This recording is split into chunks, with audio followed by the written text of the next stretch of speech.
డిఎస్సీపై YCP అనవసర రాద్ధాంతం చేస్తోందంటూ హోంమంత్రి అనిత ఫైర్ అయ్యారు. ఒక్క డిఎస్సీ అయినా నిర్వహించని జగన్ ఆరోపణలు చేస్తున్నారన్న ఆమె దమ్ముంటే అసెంబ్లీకి వచ్చి చర్చించాలంటూ ఛాలెంజ్ చేశారు.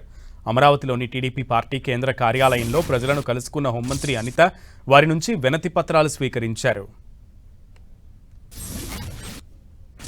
అసెంబ్లీకి వచ్చే పరిస్థితి ఈసారికి కూడా గెలిచిన వాళ్ళు ఎవరికి కూడా ఆయన ఇవ్వకపోవడం నిజంగా మహా దారుణం.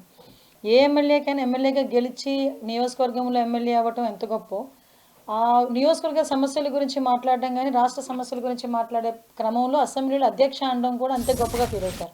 అంటే జగన్మోహన్ రెడ్డి వెనకాతలున్న జగన్మోహన్ రెడ్డి కాక వెనకాతలున్న 10 మంది ఎమ్మెల్యేలు కూడా నిజంగా చెప్పని దురదృష్టవంతులు.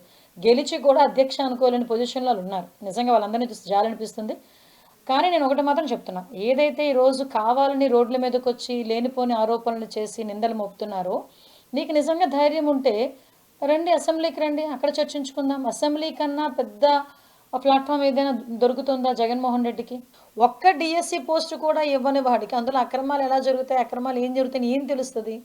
పోనీ మీరందరూ కూడా కోర్టులకు వెళ్ళారు కదా, మీ సొంత పార్టీ ఎమ్మెల్సీ కోర్టుకు వెళ్తే కోర్టు ఏ రకంగా మొట్టికాయలు ముట్టారో మీకు చూసుకున్నారు కదా.